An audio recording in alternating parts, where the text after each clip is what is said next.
'జాబిలమ్మ నీకు అంత కోపమా'. Written and directed by Dhanush. Starring Pavish, Anika, Mathew Thomas and many. 'జాబిలమ్మకి కోపం ఎందుకొచ్చిందో చూసే ముందు మీకో చిన్న కథ చెప్తా. ఎక్కడైనా విన్నట్టు, చూసినట్టు అనిపిస్తుందేమో గుర్తెచ్చుకోండి. ఫ్రెండ్స్ పార్టీలో అనుకోకుండా హీరో, హీరోయిన్ మీట్ అవ్వడం. మెల్లిగా ఒకరంటే ఒకరికి నచ్చటం.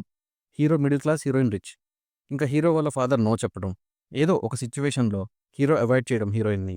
బ్రేక్ అయిన అమ్మాయి తర్వాత పెళ్ళికి రెడీ అవ్వటం. హీరో పెళ్ళికి వెళ్ళడం, తను చేసిన త్యాగం తెలుసు. హీరోయిన్ రిలైజ్ అవ్వటం, సిచ్యువేషన్ నార్మల్ అవ్వటం. ఒక సినిమా ఒక్కటైనా చూసే ఉంటారు. Rich heroine, middle class hero love stories. Same old template ఇది కూడా. ఇప్పుడు రివ్యూ చూద్దాం. ప్రభు ఒక షెఫ్. ప్రియా ప్రకాష్ వారియర్‌తో పెళ్లి ప్లాన్ చేస్తారు ఇంట్లో వాళ్ళు. ఒకరోజు ప్రభు తన పాస్ట్‌లో ఉన్న ఎక్స్ గురించి చెప్తాడు ప్రియాకి. సో, ఇలా వాళ్ళ లవ్ స్టోరీ ఏంటి ఇదంతా ముందే చెప్పుకున్నాం కదా ఇందాక. అదే కథ. మరి ఏం కొత్తగా ఉంది? ఏం బావుంది అంటే కొత్తగా ఏం లేదు. చాలా నార్మల్‌గానే ఉంది. యంగ్ ఫేసెస్ వల్ల ఆన్ స్క్రీన్ ఫ్రెష్‌గా అనిపించింది అంతే. టేకింగ్, ఎగ్జిక్యూషన్, బీజీఎం వర్క్ అయ్యాయి. అండ్ మెయిన్‌లీ ప్రదీప్ క్యారెక్టర్ చేసిన మాథ్యూ థామస్. సినిమాలో కొన్నిసార్లు నవ్వుతాం. అది అతని వల్లే. చిన్నప్పటి నుంచి ఒక ఫ్రెండ్ మనందరిని సపోర్ట్ చేస్తా ఉంటాడు. ఎలాంటి సిట్యుయేషన్స్‌లో అయినా. అలాంటి క్యారెక్టర్ తనది. ప్రదీప్‌కి కూడా ఒక లవ్ స్టోరీ రాసుకున్నారు. To be frank main lead love story కన్నా అదే ఎంగేజింగ్‌గా, ఎంటర్‌టైనింగ్‌గా ఉంది. ఫన్ క్రియేట్ అయింది.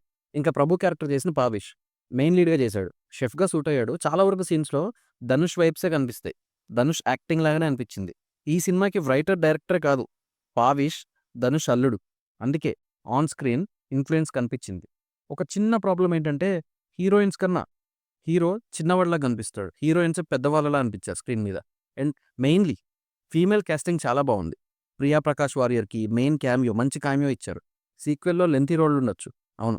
ఈ మూవీకి సీక్వెల్ కూడా ఉంది. టీమ్ అఫీషియల్‌గా క్లైమాక్స్‌లో అనౌన్స్ చేసింది. ఈ సినిమా వరకు అన్నీ ఎక్స్‌పెక్టెడ్‌గానే ఉన్నాయి. కానీ క్లైమాక్స్‌లో సీక్వెల్ కోసం డిజైన్ చేసుకున్న ఒక సీన్, ఒక కన్‌ఫ్యూజన్ నెక్స్ట్ మూవీలో ఇంకా ఎక్కువ ఫన్ క్రియేట్ చేస్తుందేమో చూడాలిక. బీజీఎం బావుంది. రొటీన్ స్టోరీని కూడా ఎంతో కొంత బీజీఎమే కాపాడింది. ఇంకా ధనుష్ రైటింగ్, డైరెక్టింగ్ అనే కాదు ఒక సాంగ్ కూడా పాడారు. ఆ ఒక్క సాంగే బావుంది. మెయిన్‌గా సాంగ్ కొరియోగ్రఫీ బావుంది అన్ని సాంగ్స్‌లో. డిజైన్ చేసిన వే బావుంది సాంగ్స్ కన్నా. ఇంకా performances wise 'Pavish' was okay. Anika screen presence బావుంది. ప్రియా వారియర్‌కి మంచి క్యామియో రోల్ ఇది. Mathew Thomas saviour of the film.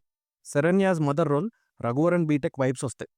Sarath Kumar గారు కూడా ఓకే. ప్రియాంక మోహన్ ఒక సాంగ్‌కి గెస్ట్ రోల్ లాగా చేశారు. సింపుల్ స్టెప్స్‌తో చేశారు. సినిమాటోగ్రఫీ బావుంది. Camera work, colours and art work కూడా బావుంది.